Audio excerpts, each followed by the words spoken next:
Hello everyone and welcome back to the channel. Quick video for everyone today, and that is how to replace the stock or OEM head unit on a 2010 Prius. Now these instructions will be pretty similar to the 2012 through 2014 Prius, which is still Gen 3, or any of the Gen 3 Priuses, 2010 to 2015 technically. But this one in particular has JBL, which has a little bit of some complexities. And you can see in the door speakers, we got JBL over there as well. But wanted to show this because I do not see any good videos online, and one quick tutorial is all it will take to help someone else who is stuck like I was. So, that is all we're going to show today. Let's jump right into it.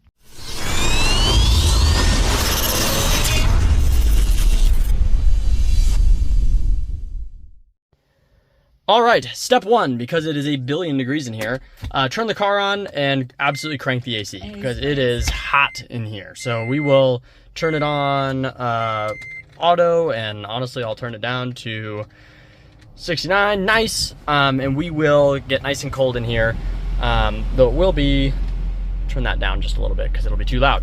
That's step one. Step two, it's also super easy. You can technically use, if you look under here, there's a small gap in the plastics, right in that spot right there. You can get like one of those orange pry tools and get that in there. I just use my fingers and you pull straight up. And when you do that, it'll actually pull up. These are reusable pins, and you can just pull it right off. I'm doing it one-handed, but super easy. And then once you get that off, set that off to the side just for a moment. Open this with the other hand, or again, same singular hand action. You're gonna get underneath this other side and lift straight up. You're not gonna try and pull out, you're trying to go straight up, and you'll feel it unclick just a little bit. Then you're gonna come over here again. Down here, there's another one, a small gap here. Get your fingernails under there, pull straight out. That'll open that one up. Do that on the other side over here. And then once you get that click right there, you're gonna put this on the other side, which I probably should have done initially, and just kind of let it sit there. Lift straight up here, and this comes straight out. And all of these are super reusable, as in like they're very durable pins, so good luck. Or good luck trying to break one, because they're pretty durable there. As long as you get them in the right spot, don't pound on them, but they'll come right out. This piece can then get set right off to the side. This, don't disconnect anything if the car's on, just put it right over there. Your next piece is this little piece right here. I'm gonna turn this back down. And you're gonna pull straight up on this piece. Same thing up here, straight up. And you're not trying to use a ton of force here. You're just trying to pull it off, just like that. Pull that one off just like that. This you can disconnect, which I always do because it's kind of in the way. Pull that straight out. And then there's actually a resting spot for this right in here, which is kind of nice. So I usually clip that right in there. Perfect. Then this can officially go somewhere else. And now you're left with only 4 bolts that are all 10mm in size. Thank you, Toyota. Oh, and to get to that, you can just pull this straight out, just like that. And now 4 bolts. You have one on the bottom, one on the top, one on the top on the other side, and one just down there. Take all those out. This is the hardest to get to by far. You might want to get a little magnet in there when you unscrew it, but I'll come back as soon as I have that done and this thing removed. All right, all 4 bolts removed. You can pull this straight out. This will honestly be the hardest thing to do one-handed that I've had to do so far. This pulls straight out, and now you have about 5 connections. I'm gonna turn the fans down because that is probably really loud. There we go. So yeah, I have about 5 connections. You have this one, which is for your antenna for the radio. No idea what this blue one does. I think that is the main connector, and then there's 2 subsequent connectors down over here. So what you'll do is you'll take all those out, which I'll do right now. And now you're left with a radio and all of your connectors right here. So super easy with the kit that I bought. For what goes in where, and I'll explain that in just a second. But ultimately what we'll be going with is one of these Android head units. These are pretty cheap. I paid, I think, 150 bucks for it. It does have a screen protector on it, which requires me to remove this outer casing, but I want to test everything first before I button up all the plastics again. So I will be installing the wiring harness first, which is what I'll actually grab next. And I make sure when you're buying these that if you have a JBL sound system where it says JBL on the front of your head unit, that you get one that actually says JBL in the listing. And a lot of the listings on Amazon, and the one I'll link in the description, mentions and actually shows the back panel of your head unit. So you saw how easy it was for me to get in there. I literally did it real time in 5 minutes, one-handed. You can do it too with just one 10mm ratchet and extension, which is right here. So this is what the back of my head unit looks like. This is the wiring harness in all of its glory. It looks insanely easy, but there are 3 ports, and you'll notice even though I have 3 ports and I can still use this one in the new head unit, I have more than that, or I have 4 right here. And you will not use all 4 of these. At least I do not believe you need to use all 4, and have tested this and it should work fine. So you have the main connector, which plugs into this one right here. And you have a secondary connector, which is this other smaller but still large one right here. That connects to the smaller one here. And then you don't use the blue one, and you don't use that one right here. And the important part that I initially forgot, which led to mass confusion, is that on this wiring harness that comes with your head unit, you will notice there's this smaller connector, this white one. That white one has smaller pins on it. I had no idea what this went to until I found this in the box, which is a CAN bus decoder. And unless this is connected, you will get 0 sound. No sound out of anything. As soon as I plugged it in, I did hear what sounded like the amp turning on, which is under the passenger seat. So that is likely what this does, along with the steering wheel controls, which I'll cover in a little bit. But wanting to make sure that we don't get you know, too wordy on this video, trying to go quick for you. So I'm gonna get the wiring harness installed and head unit just plugged in just to show that it works. And then, like I said, we'll move on to the next step. Oh, real quick, before I install everything, you'll notice some of these connectors are bent inwards. I noticed that on both of these. They're slightly bent inwards there at the bottom. See how it's kind of concave a little bit? When that happens, when you go to install it, you don't have to try and bend it or anything like that. You're not going to try and break it, but install it with the bottom corners. So that corner and this corner first when you line up the connector, and that should help you a lot. And just like that, we have a head unit powered on.